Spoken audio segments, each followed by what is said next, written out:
नमस्कार। आज के इस वीडियो में मैं आपके सामने प्रगतिवादी काव्यधारा की विशेषताओं पर चर्चा करूंगा।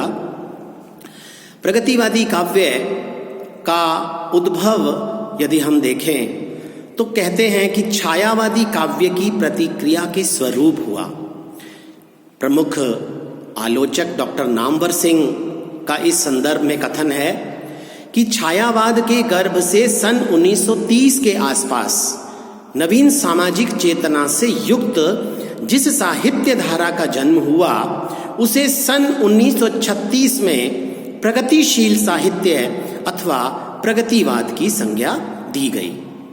काव्य में प्रगतिवाद एक विशिष्ट राजनीतिक विचारधारा का द्योतक है और ये विचारधारा कार्ल मार्क्स के द्वंद्वात्मक और ऐतिहासिक भौतिकवाद पर आधारित है। मार्क्स की प्रगतिवादी विचारधारा सामाजिक व्यवस्था के आर्थिक दृष्टिकोण से संबंधित है। कुछ लोग प्रगतिवाद और प्रगतिशील साहित्य में अंतर स्थापित करते हैं। वे कहते हैं कि मानवीय सौंदर्य शास्त्र का काम प्रगतिवाद है और आदिकाल से लेकर अब तक की समस्त साहित्यिक परंपरा प्रगतिशील साहित्य है। इस तरह वे केवल छायावाद के बाद की साहित्यिक प्रवृत्ति के लिए प्रगतिशील साहित्य का नाम का प्रयोग करना उचित मानते हैं। दूसरी ओर कुछ लोग ऐसे भी हैं जो कि मार्क्सवादी साहित्य सिद्धांत और इस सिद्धांत के अनुसार रचे हुए साहित्य को प्रगतिशील साहित्य कहते हैं और छायावाद के बाद भी व्यापक चेतना वाले समस्त साहित्य को प्रगतिशील साहित्य कहते हैं, जिसमें विभिन्न राजनीतिक मतों के बावजूद एक सामान्य मानवतावादी भावना हमें दिखाई पड़ती है। लेकिन जिस तरह छायावाद और छायावादी कविता भिन्न नहीं है, ठीक उसी प्रकार प्रगतिवादी साहित्य और प्रगतिवाद भी भिन्न नहीं है। इसलिए प्रगतिवाद में जहां तक लगता है अंतर करने की जरूरत नहीं है। भारत में सन 1936 के आसपास छायावाद का विकास थोड़ा थम सा गया था। कवि कुछ नए विचारों और व्यंजनों के माध्यमों की खोज में थे। ऐसे समय में विदेशों से लौटे हुए भारतीय लेखकों ने प्रगति की आवाज उठाई और फलतः पंत जी ने छायावाद का युगांत घोषित करके प्रगतिवाद को युगवाणी के रूप में एकदम अपना लिया।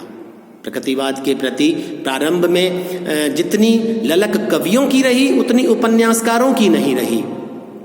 फिर भी उपन्यासकारों ने दिल खोलकर प्रगतिशीलता को स्वीकार किया और इस तरह प्रगतिवाद रचनात्मक साहित्य और आलोचनात्मक मानदंड दोनों हैं। इस प्रकार हिंदी साहित्य की वो आधुनिकतम प्रवृत्ति प्रगतिवाद साहित्य को एक नए ढंग से सजाने का एक नया प्रयास ही है। क्योंकि प्रगति शब्द का अर्थ आगे बढ़ाना है और एक ऐसा परिवर्तन लाना है जिससे कि किसी वस्तु या विषय के गुण या परिणाम में वृद्धि हो सके। इसलिए प्रगतिवादी साहित्य का मूल लक्ष्य परिवर्तन है। प्रगतिवाद जीवन के प्रति एक वैज्ञानिक दृष्टिकोण हमारे सामने रखता है। उसका ये दृष्टिकोण पूर्णतः भौतिकवादी है। वो ईश्वर या आत्मा को मान्यता नहीं देता।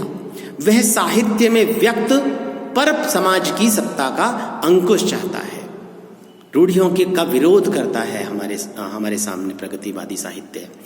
प्रगतिवादी कलाकार धर्म, ईश्वर, परलोक इन सब का विरोध करता है और अंधविश्वास, मिथ्या परंपराओं, रूढ़ियों आदि पर तीव्र प्रहार करता है और मानव को मानव के रूप में स्थापित करने में पर बल देता है।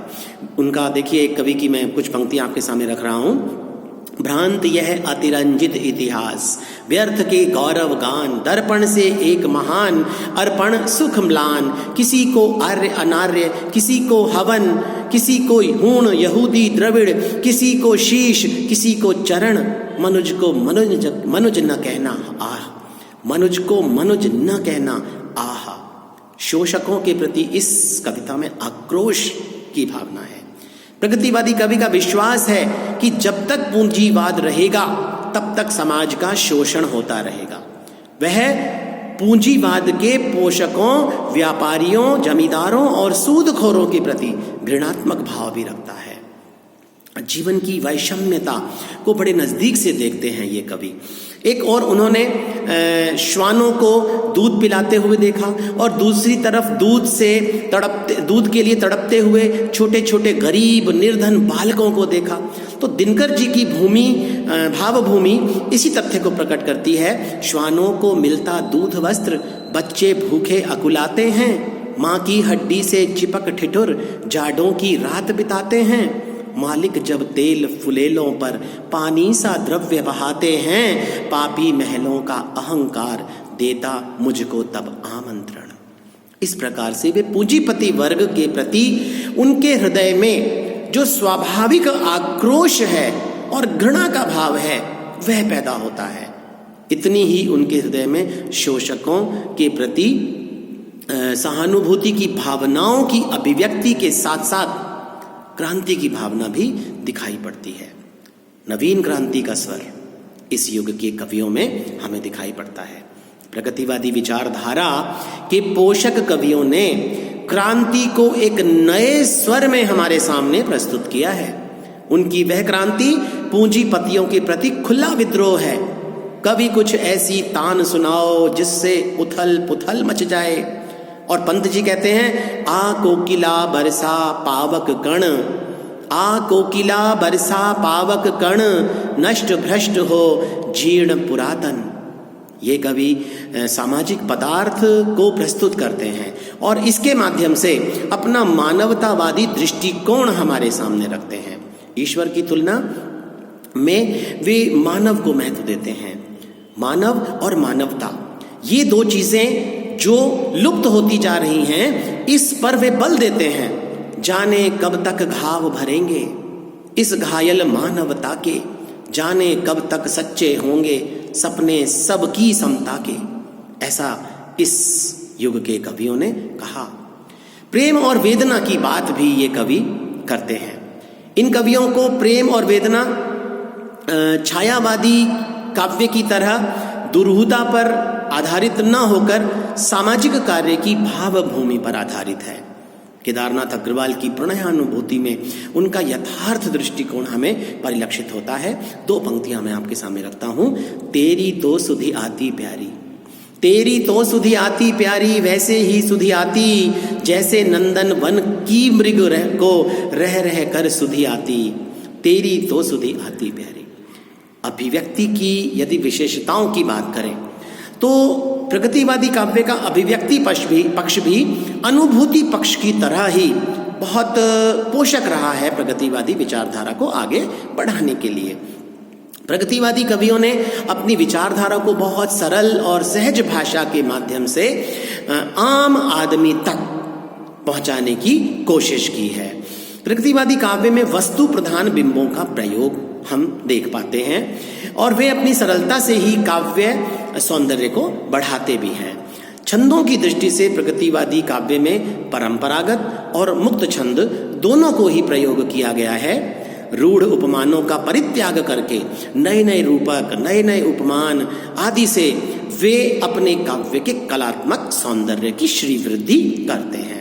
अलंकारों की दृष्टि से यदि देखें तो प्रगतिवादी काव्य में अलंकार प्रयोग का कोई विशेष हट तो दृष्टिगत नहीं होता, लेकिन स्वाभाविक तौर पर जहाँ कहीं भी अलंकार आए हैं वे काव्य सौंदर्य का वर्धन करते हैं।